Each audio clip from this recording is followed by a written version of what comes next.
কারণ 1901 সালে এই 6 জুলাই জন্ম নিয়েছিলেন আমাদের সকলের শ্রদ্ধেয় ডক্টর শ্যামাপ্রসাদ মুখোপাধ্যায়। আজকে এখানকার 28 নম্বরের ওয়ার্ডে ভারতীয় জনতা পার্টি সকল কার্যকর্তাবৃন্দ যে কাজটি করেছেন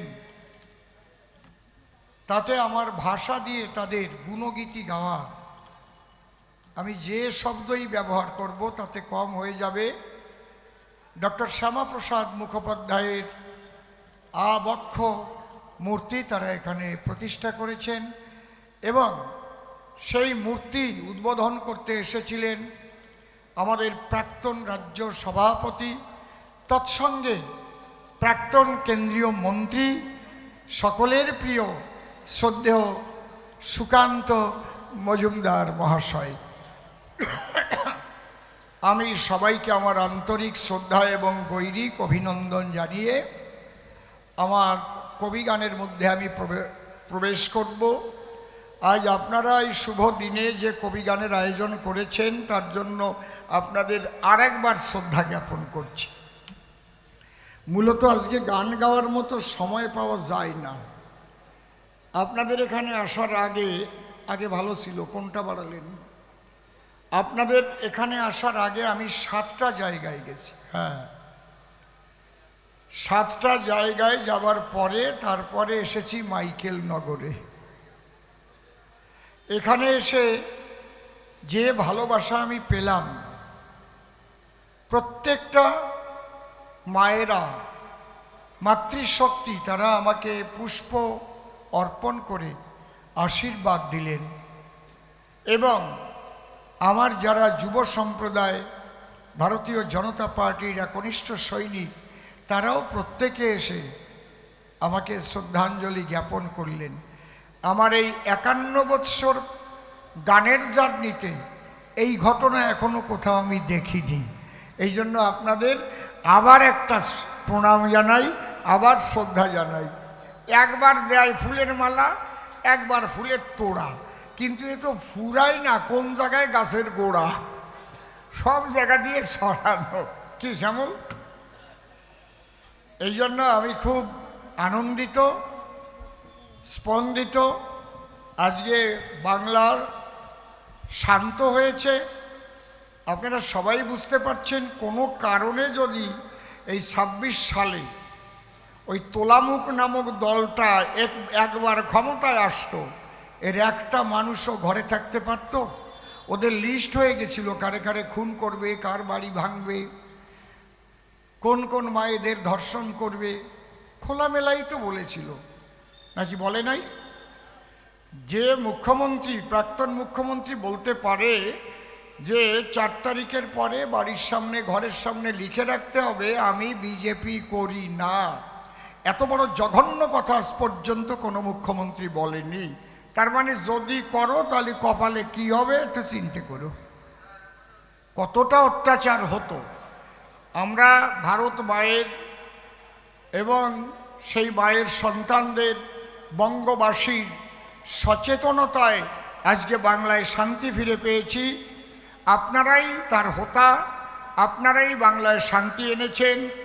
যারা চেয়েছিলেন যে এত বড় অত্যাচারী একটা দল, এই দল তারা যেন আর বাংলার ক্ষমতায় না আসে, তাই বাংলার সমস্ত জনগণের উদ্দেশ্যে আমি আরেকবার শ্রদ্ধা জ্ঞাপন করছি।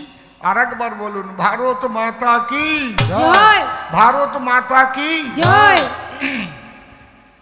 এবার কবি গানের মধ্যে যাব। আমার বিপক্ষ কবি নাম নির্মল সরকার, কিন্তু আজকেও নির্মল সরকার নাম বাদ দিয়া গান্ধারী নাম নিয়া আর আমাকে কৃষ্ণের ভূমিকা দিয়ে 4টি প্রশ্ন করেছে সমাধান। 3টে প্রশ্ন গান্ধারী আর শ্রীকৃষ্ণের প্রশ্ন, আর একটা প্রশ্ন নির্মল আর অসীম সরকারের প্রশ্ন, তাই তো নাকি? ঠিক আছে তো? মনে আছে তো প্রশ্নগুলো? আমি ভূমিকায় যাব, তার আগে একটা ধ্বনি দেব, একটা গান গাইব, তারপরে তার সব প্রশ্নের জবাব দিয়ে তারপরে আমরা বিদায় নেব।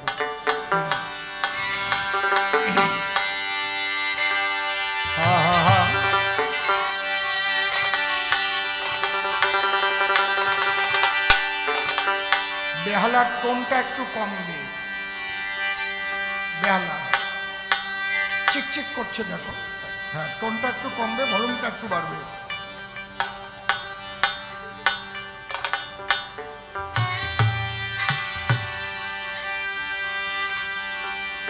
মনে হচ্ছে মনিটরে টোন বেশি আছে।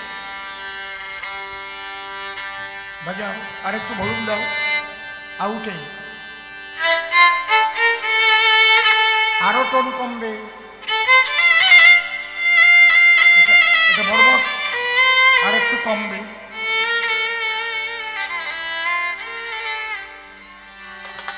বেশি কমে গেল, আর একটু।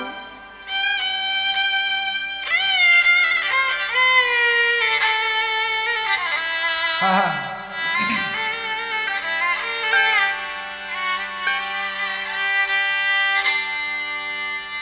জয় জয় রাধা কৃষ্ণ নিতাই গৌর রাম সীতা মাতা পিতা হরিচাঁদ গুরুচাঁদ মাতা শক্তি মহামায়া প্রেমানন্দে একবার হরি হরি বল।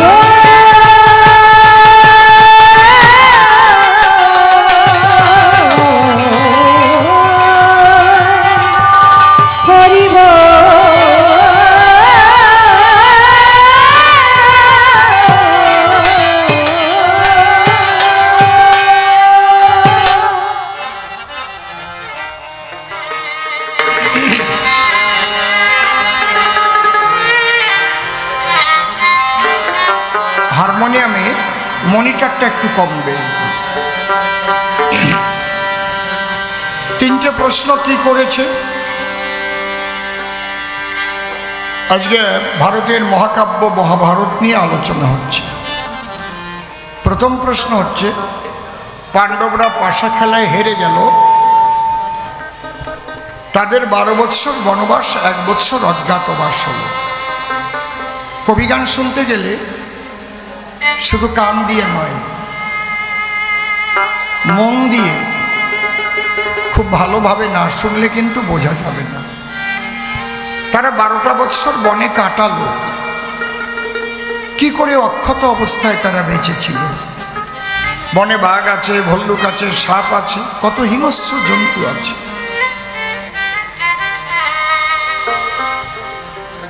তারা অক্ষত অবস্থায় আবার ফিরে এলো হস্তিনায়, কিচ্ছু হলো না তাদের।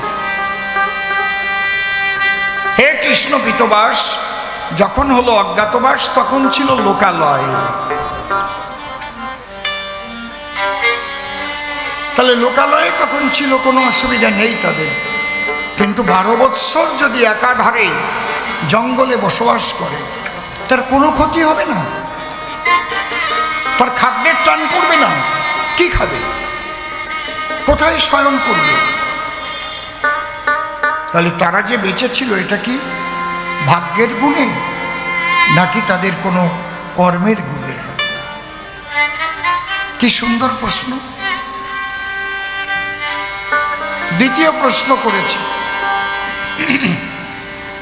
আচ্ছা কৃষ্ণ, ওরা যখন ফিরে এলো,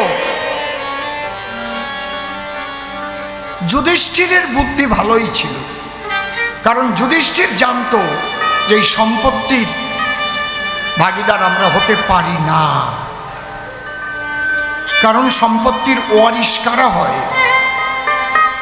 সেই বংশোদ্ভূত যদি হয়, তাই তো নাকি? একটা ওয়ারিশন সার্টিফিকেট দেওয়া কিন্তু খুবই কঠিন, এই জন্য বুথ লেভেল থেকে আসে। আগে ওখান থেকে লিখে নিয়ে আসো, তা লিখে না আনলে দেয় না কিন্তু, কারণ ওখানকার লোকজন জানে যে ওয়ারিশের জন্য সার্টিফিকেট নিতে এসেছে, সে কি একাই এর ওয়ারিশ, না এর আরো কোনো ভাই বোন আছে, গন্ডগোল হতে পারে পাশে। তাহলে এই ওয়ারিশ, সম্পত্তির ওয়ারিশ কারা হয়? বাপের দ্বারা যারা জন্ম নেয়। আচ্ছা কৃষ্ণ সময় পাণ্ডুর ছেলেরা তো একটাও বাপের দ্বারাই জন্ম নয়, তাহলে ওরা কি করে এই সম্পত্তির ভাগ পায়? তুমি কেন 5টা গ্রাম চাইতে গেলে, আর এই সম্পত্তি নিয়ে যুদ্ধ বাধাইয়ে কেন আমার সন্তানদের তুমি ধ্বংস করলে? বোঝা যাচ্ছে কি?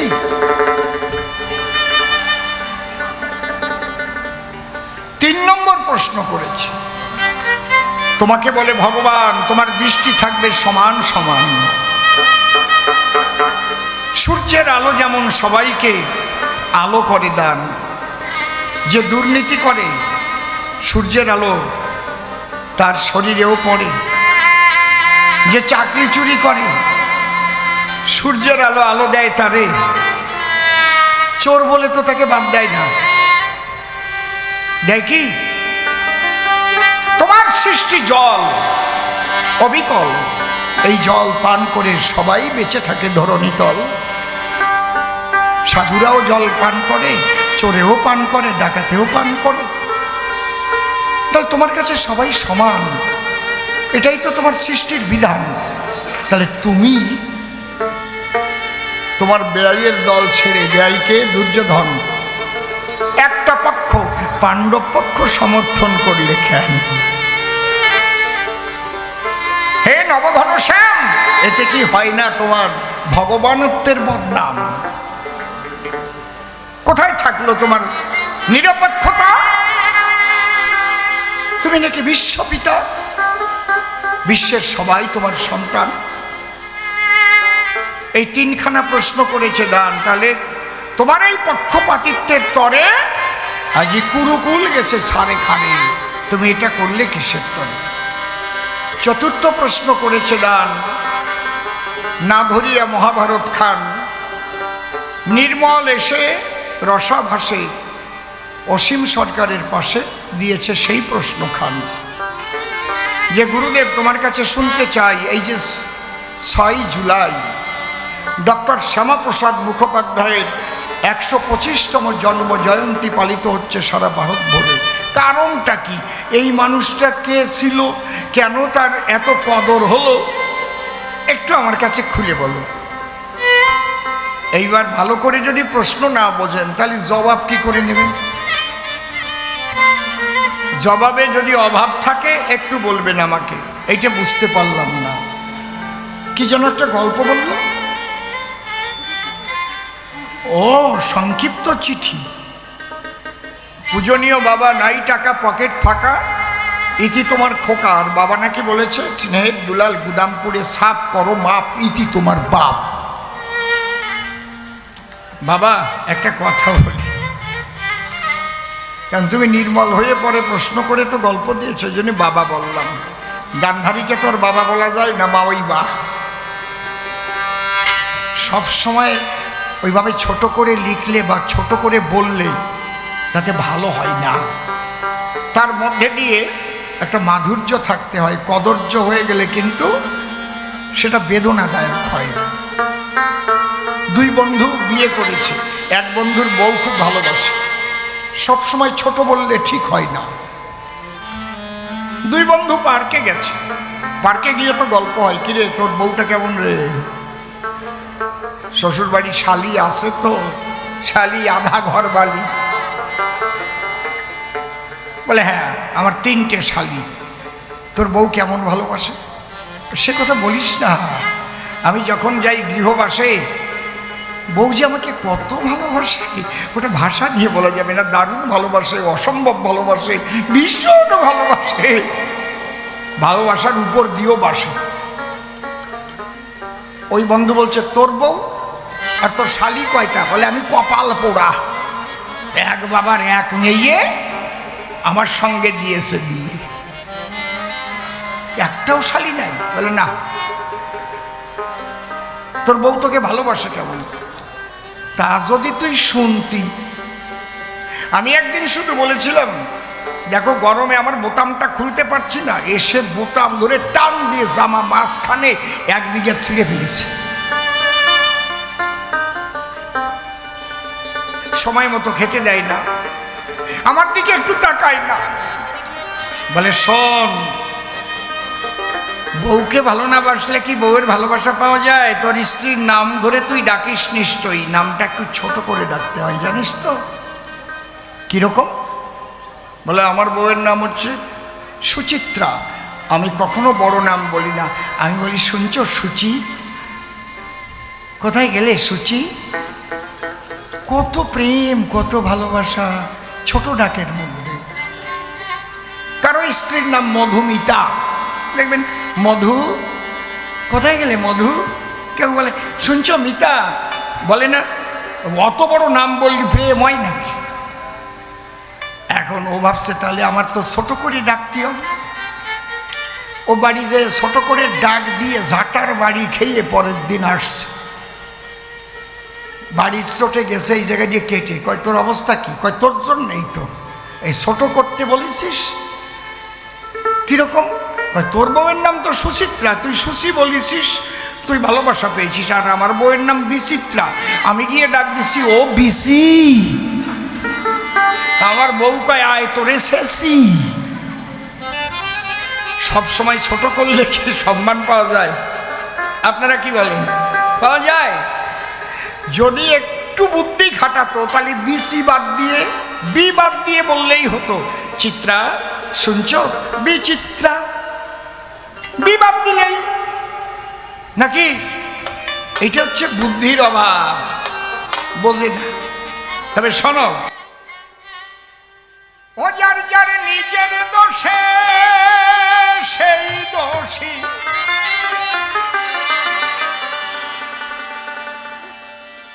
যার যার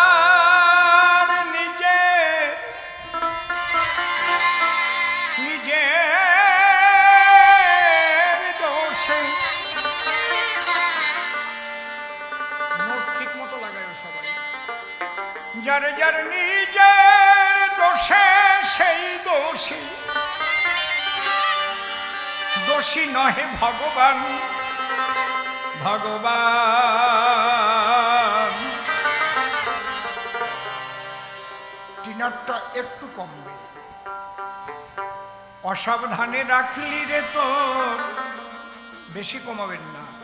ঘরে পোলাপান হায় রে, অসাবধানে রাখলি রে তো, ঘরে পোলাপান হায় রে, অসাবধানে রাখলি রে তো, ঘরে পোলাপান।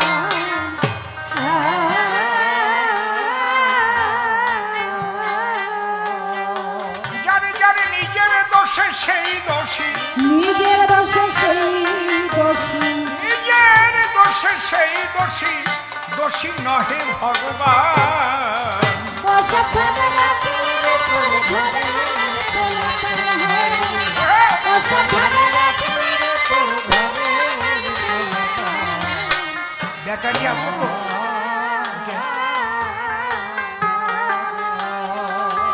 মাঝে মাঝে আপ ডাউন করছে, কিন্তু কতক্ষণ আগে ভরেছেন আপনি ভেবে দেখবেন। শ্রীহরির শ্রীপাদ পদ্মর হিত পদ্মে করে আরাধ্য শুদ্ধ চিত্তে প্রণতি জানাই। সাধু মহৎ বৈষ্ণব হেরি আর যত পুরুষ নারী আমার ভক্তিপূর্ণ প্রণাম গ্রহণ করিবেন সবাই। হ্যাঁ,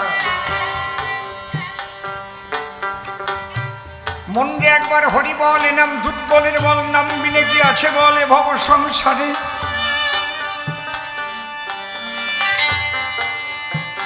যে জন করে হরি চিনতে, হরি করে তার চিনতে, অন্তে জীবকে নিয়ে যায় সে ভব সিন্ধু পারে।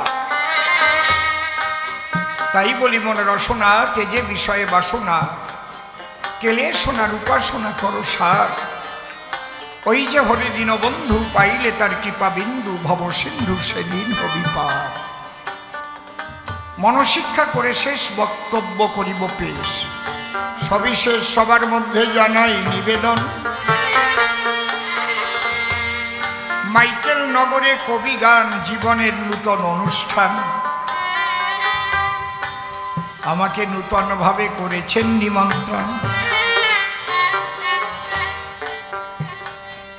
বিশেষ একটা দিনে কবি গান গাইবার কারণে সদল বলে হয়েছি উদয়।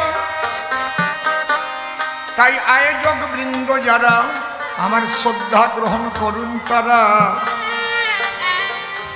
আপনাদের নিমন্ত্রণের দ্বারায় আমি দাঁড়ালাম সভায়। আমি যদিও একজন বিধায়ক হই, মনের কথা খুলে কই, 51টি বৎসর ধরে গাহি আমি গান।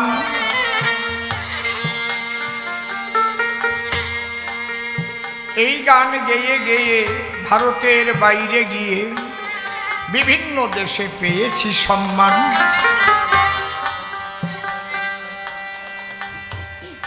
নূতন মাইকেল নগরে আসা, এখানে পেলাম অঢেল ভালোবাসা। ভালোবাসায় ধরা পড়ে স্বয়ং ভগবান।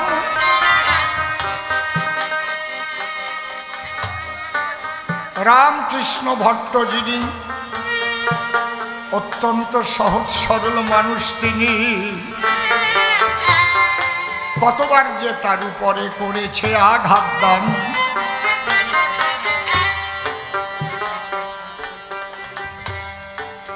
আরো কত কর্মী যারা কত আঘাত খেয়ে তারা, কতজন যে বাড়ি ছাড়া ঘর পোড়া, তবু ভারতীয় জনতা পার্টি ছাড়ে নাই।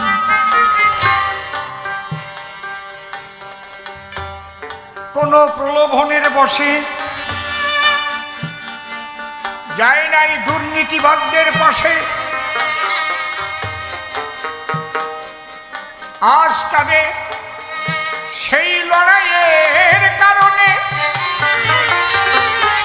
বাংলায় শান্তি ফিরে এলো একবার বদন ভরে। হরি হরি বল বলো।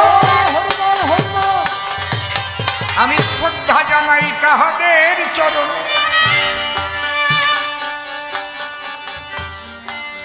নাম আমার অসীম সরকার, সে কথা বলা নাই দরকার।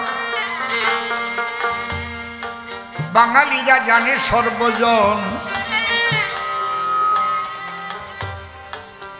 সেই অসীম সরকার নামটি ছেড়ে কবিগান গাইবার তরে আমি আজ নাম ধরিব কৃষ্ণ জনার্দন।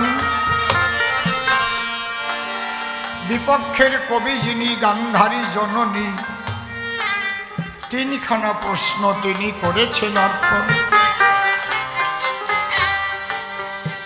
তার প্রশ্ন যদি অ্যানালাইসিস করি, আমাকে দোষী সাব্যস্ত করেছে গান্ধারী।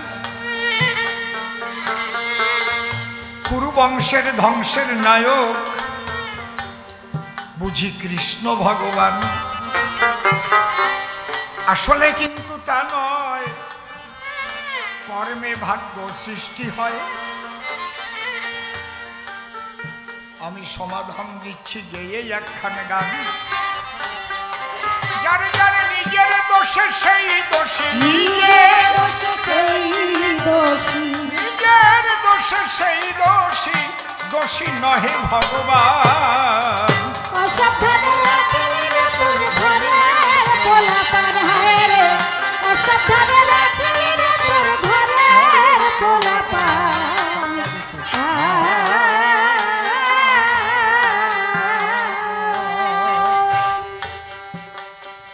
আমাদের এই দেহ ঘর বসে শোনেন নারী নয়। প্রত্যেক কবিদের গান লেখার ভিতর, কবিতা লেখার ভিতর একাধিক দিক থাকে, একাধিক দিক থাকে। যার ভাব যেমন, কাব্যের মধ্যে সে খোঁজে তেমন। এই জন্যই বলে বাঁশি বাজে একই তানে, যার যেমন কান সেটাই শোনে। বাহ্যিক জগতে আমাদের সন্তানাদি হয়, বিভিন্ন জেলায় ছোট ছোট বাচ্চাদের পোলাপান বলা হয়। জানেন তো পোলাপান? বিশেষ করে যে ঢাকা ডিস্ট্রিক্টেই বেশি কয় পোলাপান। তা আমার গানে সেই শব্দ দুটো খাটিয়ে দিয়েছে। আমাদের দেহের মধ্যেও পোলাপান আছে, তাদের অসাবধানে রাখলেই পড়বাতে আছে।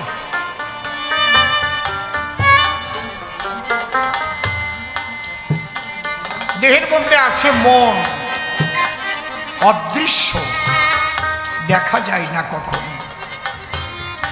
মনের রোগ কখনো কোনো বৈজ্ঞানিক বা মেডিকেল সায়েন্স কোনো ওষুধ দিয়ে মনের রোগ সারতে পারে না।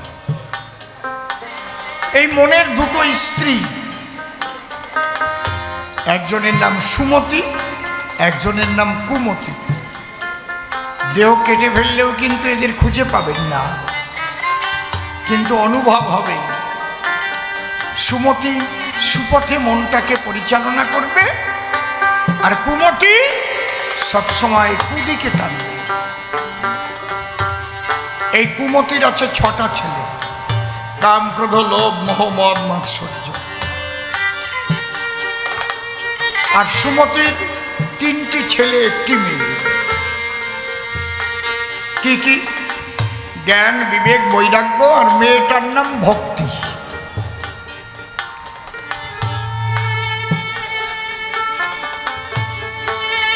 সুমতি সবসময় মন স্বামীকে ডেকে কয়, শুনছ, ওই যে কুমতির যে সন্তান 6, ওদের কথা শুনো না গো। বিবেক ডেকে বলে, বাবা, ওদের কথা শুনলে তুমি মহাপাপে বিজড়িত হবে, ভবিষ্যৎ ফল খারাপ হবে। কিন্তু কুমতি যখন 6টা ছেলে নিয়ে মন স্বামীর কাছে গিয়ে দাঁড়ায়, এত সুন্দর করে কাম, ক্রোধ, লোভ, মোহ, মদ, মাৎসর্য মনটাকে ভুলিয়ে দেয় না, তখন আর সুমতির কথা শোনে না। কামের তাড়নায় করে অন্যায়, যে কামের তাড়নার তরে ফাঁসি হয় হাকিমের বিচারে। ক্রোধ যদি অনর্থক বাড়ে, ক্রোধের দ্বারায় নিজের ভাইকে মাথায় বাড়ি দিয়েও মারে। লোভ তো আরো খারাপ, ওরে বাপ রে বাপ, ছোট কথার সময় একদম খুব চেপে চেপে। যখন হয় লোভের বশীভূত, সততা হয়ে যায় আহত। নিজের লক্ষ লক্ষ কোটি কোটি টাকা থাকতেও লোভ বলে, সুযোগ যখন পেয়েছো মারো, যত পারো টাকা মারো, বগেন বড়। আর লোভের কথা যখন বেশি শোনে, সিবিআই আর ইডিতে ধরে সেই কয়জন। সবসময় ভয় থাকে মনে মনে, আর ধরার সাথে সাথে দেখবেন শরীর খারাপ হয়ে পড়ে। ভারী একটা কায়দা, একদম চিৎকার হয়ে পড়বে, তারপরে নিয়ে হাসপাতালে পড়বে। একটা ভালো প্ল্যান ছিল না? ওরা ভাবতো কেউ বোঝে না, সব মানুষ বুঝতো বলে আজকে তোমাদের ঝেড়ে ফেলে পরিষ্কার করে দিয়েছে।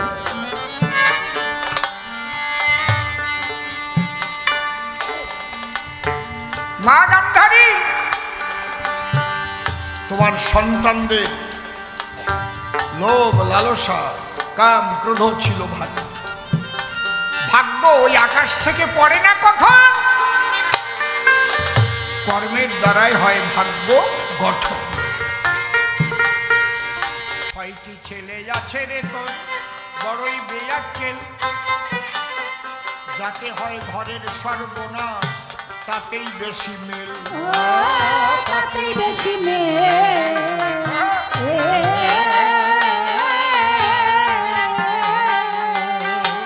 তুই শেষ পরীক্ষায় করবি ফেল, শেষ পরীক্ষায় করিবি ফেল। শেষ পরীক্ষায় করবি ফেল, আসবে যেদিন কালের প্রাণ। অসাবধানে রাখিলে রে তোর ঘরের পোলাপান হয় রে, অসাবধানে রাখিলে রে তোর ঘরের পোলাপান।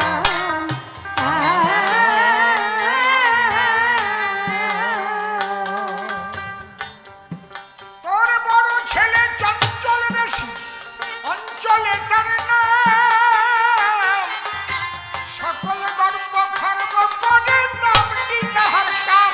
ও নামটি তাহার কাম।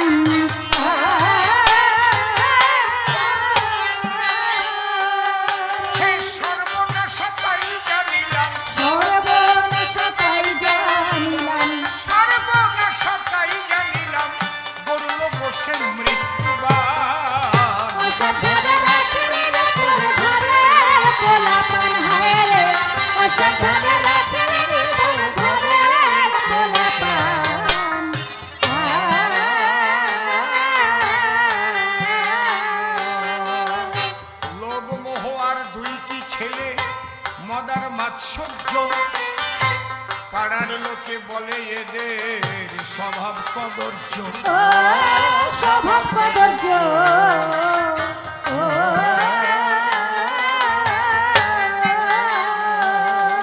অধম অসীম বলে ধরে ধৈর্য, অসীম বলে ধরে ধৈর্য, অধম অসীম বলে, অধম অসীম বলে, অধম অসীম বলে ধরে ধৈর্য, সাধন করো সমাধান। অসভ্যদের রাখলি রে তোর ঘরের পোলাপান হয় রে, অসভ্যদের রাখলি রে তোর ঘরের পোলাপান।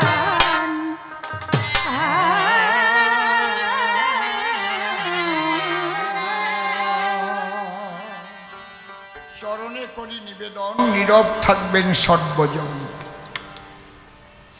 যেভাবে আজকের আলোচনা, বিপক্ষের কবি যিনি, গান্ধারী নাম ধরে তিনি, আমাকে করেছে শ্রীকৃষ্ণ কেলে শোনা। আমি গিয়ে কৃষ্ণের ভূমিকায় প্রণাম দিয়ে কৃষ্ণের পায় প্রথম একখান শুনাইলাম তত্ত্বমূলক গান। এবার পাঁচালীর মধ্যে গিয়ে তার প্রশ্নগুলো সব নিয়ে এক এক করে দেব সমাধান। প্রথম প্রশ্ন করে গেল, ওরা 12 বৎসর বনে ছিল, হে কৃষ্ণ নীলদল, বলো ওদের কোনো ক্ষতি হলো না কেন? কৃষ্ণ পদে যদি থাকে আত্মসমর্পণ, তাদের রক্ষা করে স্বয়ং কৃষ্ণ ধন। সমস্ত সাধনার মূল হচ্ছে সারেন্ডার। তোমার ছেলেদের এক বিন্দুও ছিল না তার, ওরা কৃষ্ণ সুখে সুখী হয়, যদিও থাকে বনালয়। শ্রীকৃষ্ণের চরণতল ছাড়া ভাবে না কখন, ওরা মনে মনে ভাবে। তাই আমরা দেশে থাকি কিংবা বনে যাই, তাতে আমাদের বাধা নাই, যেন কৃষ্ণ পদে করতে পারি আত্মসমর্পণ। গান্ধারী দাঁড়ায় সভ্য সভাতলি, তার একটা কথা বলি, ওদের চরিত্র কেমন। এই জন্য মাটাও তো একটু ভালো হওয়া দরকার। মা যদি খালি মনে মনে ভাবে আমার ছেলেরা সব কুকাজ করে টাকা পয়সা এনে দেবে আর ঘরে বসে ভালো ভালো খাবে, সেই মায়ের কপালে কি হবে? এই গান্ধারীর মতো অবস্থা হবে, তাই না? মাগো, যখন যুদ্ধ হলো শেষ, তারপরে যে পরিবেশ, আমি আজ ঋষিকেশ করতেছি বর্ণন। দাদা যুধিষ্ঠির যখন পেল রাজ্য সিংহাসন,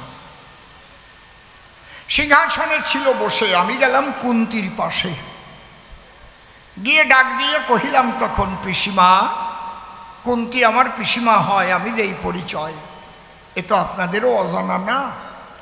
ডাক দিয়ে বলেছিলাম, তাই পিসিমা, এইবার আমি তোমার কাছে বিদায় চাই, কারণ কঠিন কঠিন বিপদের সময় আমি নিকটে ছিলাম কৃষ্ণ রসময়। আজকে হস্তিনায় দাদা আমার হয়েছে রাজন, বলি আমি তব কাছে, আমার তো অনেক কার্য আছে, তাই বিদায় চাহিতে এসেছি তব সদন।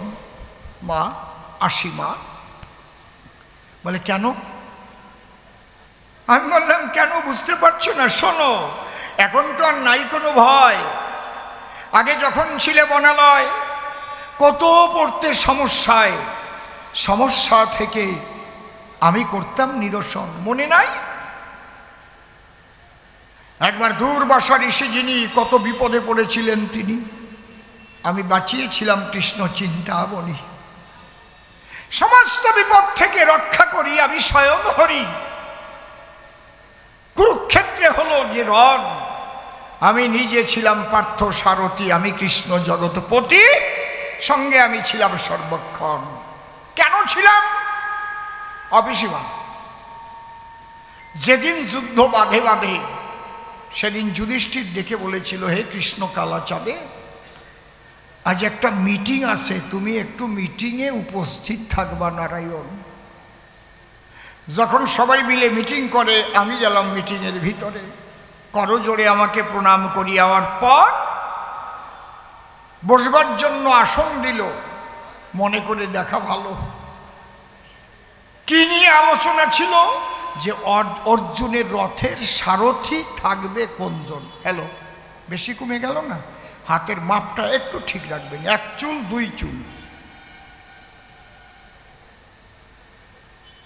অনেকে ডেকে কয় সুমন্ত্র যদি সারথি হয় সে ভীষণ ভালো রথ চালায়, তার মতো নাই কোনো জন। কথা মানো, সুমন্ত্র সারথিকে আনো। সবার কথা যুধিষ্ঠির করিয়া শ্রবণ, ভাসিয়া 2 আখি লোরে। যুধিষ্ঠির তখন করজোড়ে আমার কাছে করে নিবেদন, কৃষ্ণ, হে কৃষ্ণ বনমালী, তোমার কাছে একটা কথা বলি। দিয়ে ভক্তি পুষ্প অঞ্জলি যুধিষ্ঠির করে নিবেদন। বাবা পাণ্ডু যেদিন মারা যায়, মরার আগে আগে পড়ে বিছানায় আমার হাত ধরে ডেকে কয়, যুধিষ্ঠির, আমি তো শেষের যাত্রায় করেছি গমন, অন্তরে আছে ভাবো আজ তো জগৎ ছেড়ে চলে যাব। ওই 4টে ভাই কার কাছে দিয়ে যাবো, আজ তোর হাতে আমি করলাম সমর্পণ। কথা নিস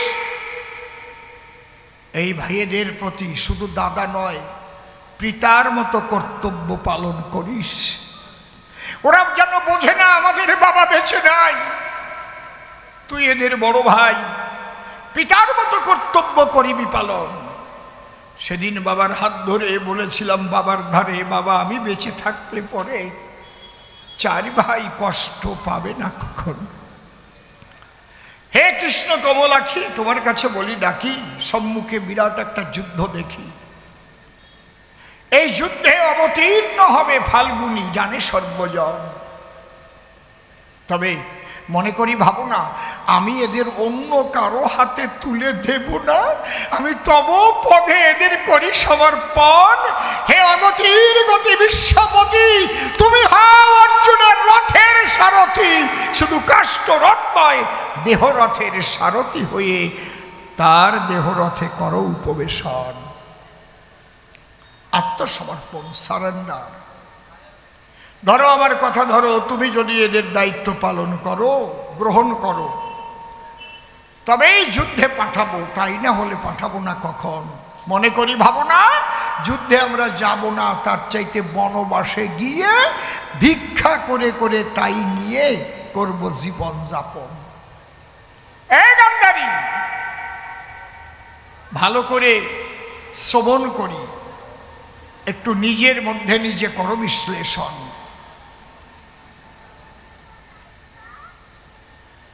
যুধিষ্ঠির মমপদে করল সমর্পণ। সেই যুদ্ধ যখন শেষ হল, দাদা যুধিষ্ঠির রাজা হয়ে বসেছিল, আর কুন্তির কাছে গিয়ে যখন বিদায় চেয়েছিলাম আমি নারায়ণ, কুন্তি তখন ডেকে কয়, কৃষ্ণ তাহলে যুধিষ্ঠির আজকে রাজ্য সিংহাসন পায়, তে কারণে তুমি লবে বিদায়, ক্ষণকাল তিষ্ঠ নারায়ণ। যুধিষ্ঠির, বাবা কোথায়, এদিকে আয়, ভীম, অর্জুন, নকুল, সহদেব, বৌমা, সবাই আসো। সবাই ছুটে এসে বলে, বসো আমার পায়ের পাশে, মৃত্তিকায় করো উপবেশন, মানে মাটির উপর বসো। যুধিষ্ঠির বসে পড়ল, 4 ভাই কাছে ছিল, মায়ের দিকে তাকায় আছে। মা, সিংহাসন পরিত্যাগ করে মৃত্তিকায় কেন করালি উপবেশন? কয়, আমার কথা শোন, শোন কৃষ্ণ কি বলে। তুই সিংহাসন পেলি বলে আজকে জন্মের মতো কৃষ্ণ আমাদের ফেলে বিদায় নিয়ে সে করিবে গমন। যে সিংহাসন পেলে কৃষ্ণ যায় চলে, সেই সিংহাসনের নাহি প্রয়োজন, তার চাইতে আছে ভাবো তোদের নিয়ে বনবাসে যাব, তবু তো কৃষ্ণের দেখা আমি পাবো সর্বক্ষণ। কৃষ্ণ হারা হয়ে আমি কাটাতে পারবো না জীবন। একে বলে আত্মসমর্পণ। এই আত্মসমর্পণ ঈশ্বরের প্রতি যদি সম্পূর্ণভাবে কারো রয়, সে বনে থাকুক আর জঙ্গলে থাকুক, সেই জায়গায় তার পরম সুখ। তাকে রক্ষা করে স্বয়ং বাঁকা রস ময়। এ তুমি বুঝবা না, কারণ তুমি যে ছেলের মা, ছেলে কয়টারে খারাপই তো বানাইছো তুমি, ঠিক পাও না? হ্যাঁ, মা যদি ভালো না হয় তাহলে ছেলে পেলে ভালো পথে যায়? হ্যাঁ, ছেলে পেলে খারাপ পথে গেলে মা যদি তাকে বাধা দিয়ে কটু কথা বলে, এই এদিকে আয়, তোরে করি মানা, এই কুকর্মের মধ্যে যাস না। একটা মার ছেলের ছোট্ট ঘটনা মনে পড়েছে, একটু বলি আপনাদের কাছে। গর্ভে থাকতে সন্তান, স্বামীর জীবন হয়েছে অবসান, অর্থাৎ গর্ভে সন্তান ছিল, এই অবস্থায় স্বামীটা মারা গেল। ওনার আর কেউ নেই, দেবর নেই, শ্বশুর নেই, শাশুড়ি নেই, কেউ নেই। কিন্তু মা আমার এত ভালো, মনে মনে ভেবেছিল বিবাহ তো একবারই হয়, গর্ভে যে সন্তানটা রেখে আমাকে রেখে গেছে ভুলোকে, আমি ওই সন্তানটা নিয়েই বেঁচে থাকবো বসুধায়। সত্যি একটা পুত্র হলো, অনেক কষ্ট করে ভিক্ষা করে দাঁড়ে দাঁড়ে পুত্রটাকে লেখাপড়া শিখিয়ে বড় করলো। কিন্তু মায়ের কোল থেকে যখন বিভিন্ন সঙ্গে মিশে যায়, যখন সন্তান যৌবন প্রাপ্ত হয়, তখন তো সঙ্গদোষও লাগে গায়ে, লাগে না? এই জন্যই তো বলছে সৎসঙ্গে স্বর্গবাস, অসৎসঙ্গে সর্বনাশ। অনেক ভালো মানুষেরও কালি লাগে গায়ে, কেন? ওই অসৎ সঙ্গে মেশার জন্যে তাদেরও দোষ হয়। সে কিন্তু চুরিও করে নাই, কারো টাকা মারিয়াও খায় নাই, ওই চোরের দলে রইছে যে। কায়দা আছে, সাধু চোর না, দ্রব্যে ঘটায়। বুঝেছেন ঘটনা কোথায়? বসে শোনেন নারী নরে, ছেলেটা এইভাবে এক চান্সে পুলিশের সাব ইন্সপেক্টর তার পরীক্ষা দিয়ে সে সত্যি সত্যি চাকরি পেয়ে চাকরি করে। কথা বলো না বাবা? বৎসর তিনেক চাকরি পেল, কলকাতায় দুটো বড় বড় ফ্ল্যাট হয়ে গেল। এর মধ্যে বিয়ে করে বউয়ের শরীরে সোনা দানায় ভরিয়ে দিল, নিজের 8টা আঙুলে 8টা বড় বড় আংটি, গলায় মোটা মোটা সোনার চেন, মানে কুকুর বান্ধা শিকলের চাইতেও মোটা, হাতে ব্রেসলেট, সে আলাদা কায়দা, সোনার ফ্রেমের চশমা। সেই দিন আর নাই, ওই যে ওর মা যে ভিক্ষা করে ওরে বানাইছে, ভুলে গেছে। দুর্গাপূজার সময় স্ত্রীকে সঙ্গে নিয়ে গ্রামের বাড়িতে গিয়ে মায়ের জন্য 2 লাখ টাকার একটা প্যাকেট করে নিয়ে আর একটা বড় সোনার হার তৈরি করে নিয়ে গিয়ে প্রণাম দেয়। আর বৌমা পাশে দাঁড়ায় আছে আর কি, ঝিকিমিকি ঝিকিমিকি করছে, সারা গায়ে সোনা, সোনা ছাড়া আর মেলে না। মা তাকাই আছে ছেলের দিক, কই বাবা এই প্যাকেটের মধ্যে কি? খোলো, ওতে তোমার পান খাবার জন্য কয়টা পয়সা দিছি, 2 লাখ টাকা। কয় এক হোকা, তুই খোল তো। খুলে দেখে, ওরে বাবা, অতগুলো টাকা জীবনেও তো মা দেখে নাই, খুদকুড়ো ভ্যান কুড়োয়ে বাঁচাইছে, 2 লাখ টাকা দেখেছে। কয় এখানে কত টাকা? খোকা 2 লাখ মা, ওটা তোমার পান খেতে লাগবে। বাবা তোর হাতে এগুলো কি? বলে আংটি। এইটা কি? ব্রেসলেট। গলায় কি?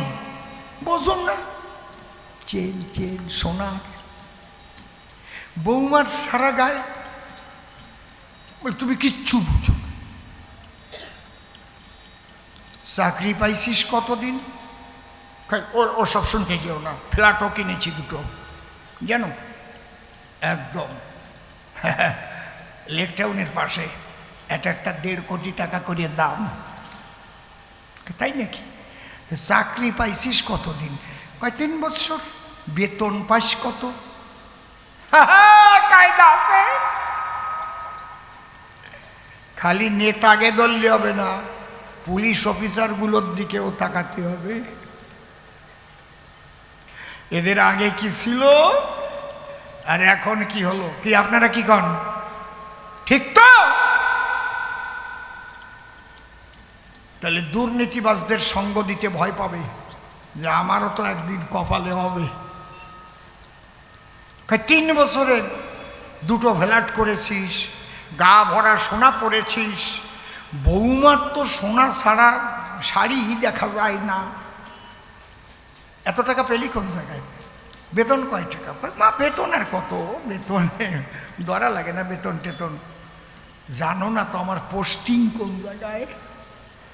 কোন জায়গায়? কয় যে জায়গা দিয়ে গরু পাচার বেশি হয়। বুঝো না, এসব তুমি বুঝবা না। টাকা, খালি টাকা। আগে ছিলাম বালি খাদানের ওই দিক, তারপরে গরু পাচারের সেই দিক। এই 2 জায়গা কাজ সারা হয়ে গেছে, 2 বছর এই কাজ সারা। বলে তাই নাকি? মা ওই সব কথা শোনার পরে 1 লাথি মেরে 2 লাখ টাকা ছুঁড়ে ফেলে দিয়েছে। বেরিয়ে যা, তোর মতো সন্তান আমার নাহি প্রয়োজন। দেশের সর্বনাশ করে, জাতির সর্বনাশ করে, জনগণের সর্বনাশ করে তুই কোটি কোটি টাকা উপার্জন করে ভুলাতে এসেছিস তোর এই মায়েরে। বেরিয়ে যা, তুই জানিস না তোর মা কেমন?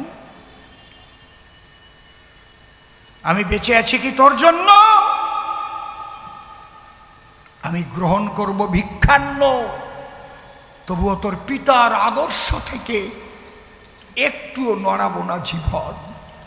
বেরিয়ে যা। একে বলে মা। কিছুক্ষণ দাঁড়িয়েছিল, বিবেকরূপী মহাপুরুষ জেগে গেল, ঝরঝর করে চোখের জল ঝরে পড়ল। মায়ের চরণ ধরে কেঁদে কেঁদে বলছিল, মা আমি অন্যায় করেছি, মা আমি দুর্নীতিবাজদের সঙ্গ দিয়েছি, জনগণের টাকা মেরে খেয়েছি, কত মিথ্যা কেস মানুষের নামে দিয়েছি দুর্নীতিবাজদের কথায়। মা আমি মহাপাপী, মা আমাকে ক্ষমা করো, মা ক্ষমা করো। শোন, তোর ক্ষমা সেই দিন হবে। আমার কথা নিস, যা কিছু সম্পদ করেছিস সমস্ত সম্পদ বিক্রি করে জনগণের সেবায় বিলিয়ে দিতে হবে। পারবি? পারবো। বেতন ছাড়া 1 পয়সাও কারো নিতে পারবি না। পারবি? পারবো। দুর্নীতি দেখলে সে যেই হোক, যত বড় হোক, তাকে ধরে জেলে ঢুকাবি। হ্যাঁ মা। মায়ের চরণ ছুঁয়ে প্রতিজ্ঞা করিয়া যখন সেই সন্তান মহান হইল, শোনেন সুধীজন। আর গান্ধারী ওর কথা বলতে যাইয়ে নিজে আমি কান্দরি। সি সি সি সি সি। দুর্যোধনকে ডেকে কয়, ভীমরে দেখলে আমার গায়ে জ্বালা হয় কেন? ওর শরীরে এত বল পায় কোন জায়গায়? আমার ছেলের হবে সবচাইতে বল বেশি, তাহলে আমি হব খুশি। কন দুর্যোধন, কি আমার কথা শোন, ওই ভীম রেকর্ড নিমন্ত্রণ আমার বাড়ি নিয়ে আয়, অন্তরে আছে ভাবো, ওইটারে বিষ খাওয়াইয়ে মারবো। কি ভালো মারে, আবার আমারে প্রশ্ন করে। গেল কোন জায়গায়? কানার বউ। ভাবতে পারেন মা যখন এই নির্দেশ দিল, ভীমসেনকে নিমন্ত্রণ করে নিয়ে এলো। পিঠে পায়েস আয়েস করে খাবে বলে ওই যে পাণ্ডুর ছেলে জেঠিমার ডাকে সাড়া দিল। সরল প্রাণ ভীম। সে যখন খাবার কেউ ভালোবেসে দেয়, অমনি বসে পেট পুড়িয়ে খায়। ভীমের এক নাম পেটুক, খাবার পেলেই পায় সুখ। কি সত্যি কথা না? কিন্তু ভীম জানে না মোটে খাবারের সঙ্গে তীব্র বিষ যাচ্ছে তার পেটে। সেই খাদ্য খেয়ে ভীম অচৈতন্য হয়ে পড়ল। বিষক্রিয়ায় এবার বুঝি মল। গান্ধারী বলেছিল, হে দুর্যোধন, কি আমাদের ঘরে যদি ভীমের হয় মরণ, অন্তরে দেখ ভেবে আমাদের উপর দোষ চাপাবে, ও ঠ্যাং ধরে ওই নদীর জলের ভিতরে দিয়াই বিসর্জন। তোমার মতো মায়ের আদেশ পেয়ে তোমার ছেলে দুর্যোধন ভীমসেনকে টানতে টানতে নিয়ে নদীর জলের মধ্যে ফেলেছিল। যখন জলের মধ্যে সর্প ছিল, বিষধর সর্প ছিল, ওই সর্পে যখন আঘাত করতে লাগলো, বিষে বিষে বিষক্ষয় হলো। রাখে কৃষ্ণ মারে কে, মারে কৃষ্ণ রাখে কে? জবাব দিতে পারো আমাকে? কেন পরের সন্তানকে বিষ খাইয়ে মারতে চেয়েছিলে বলো, বলো। কি বলবো আপনাদের কাছে, কথায় কথায় অনেক কথা ভিতরে জমা আছে। আরজিকর কাণ্ডে যে মা অভয়াকে যেভাবে মেরে ফেলেছে, তার মা বাবাকে একটু দেখতেও দেওয়া হয়নি। হয়েছিল কি, পুড়িয়ে ফেললো নিয়ে। ছি ছি ছি ছি ছি ছি ছি। কে? তিনি আবার বিধানসভার চিফ হুইপ, সরকারি দলের চিফ হুইপ। আর কে ফোন করে করে বলে দিচ্ছে সিপিরে, নিজেই বলেছে সারা রাত ঘুমাতে পারিনি, আমি শুধু ফোনে কথা বলেছি, কোনো প্রমাণ যেন না রাখতে পারে। এই পাপের ক্ষমা হয় না। গান্ধারী, তুমি মা হয়ে হয়ে একটি নারী, কি করে নারীর অসম্মান নিজের চোখে করেছিলে দর্শন? যেদিন তোমার ছেলে দুর্যোধন ডেকে বলল দুঃশাসন, দ্রৌপদীর কেশ করে আকর্ষণ, এই খোলা রাজসভায় নিয়ে আয়, অন্তরে আমার আছে ভাবো, ওর কাপড় চোপড় খুলে খোলা রাজসভা তলে আমার উরু পরে বসাবো, উলঙ্গিনী করে বসাবো। সে তোমার ঘরের বউ না? যখন দুঃশাসন তাকে ধরতে যায়, দৌড়ে গিয়ে তোমার ঘরের দরজায় পড়ে গিয়ে তখন ডেকে কয়, শাশুড়ি মা, শাশুড়ি মা, আশ্রয় দাও তোমার পায়, আমার বান্ধব নাই কোনো জন।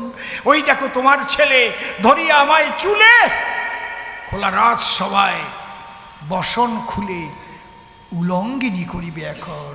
সেদিন কি করেছিলে? খিলখিল করে হাসি দিলে, ঘরের দরজা বন্ধ করেছিলে। নারীর সম্মান হননে একটু ব্যথা পাওনি দিলে? তুমি নারী না? জবাব দিতে পারো? একটা নারী হয়ে কি করে সহ্য করে তুমি এইভাবে নারীদের অপমান করিয়ে কাটাচ্ছিলে জীবন? ভেবেছিলে তাই এই সব কর্মের বুঝি কোনো ফল নাই? তিনটে কাল আছে, তিনটে কাল, যাকে ইংলিশে বলে কি, কালকে কি বলে ইংলিশে, কি বলে কালকে? রাইট। কাল তিনটে কি কি? Past tense, present tense, future tense. তিন প্রকার আছে টেন্স কালের নির্ণয়, পাস্ট, প্রেজেন্ট, ফিউচার তার পরিচয়। পাস্টেতে অতীতকাল হয়ে গেছে যাহা, প্রেজেন্টেতে বর্তমান ভুলো না কথা, ফিউচারে ভবিষ্যৎ আগামীতে হবে, টেন্সের বিবরণেই জেনে রেখো সবে।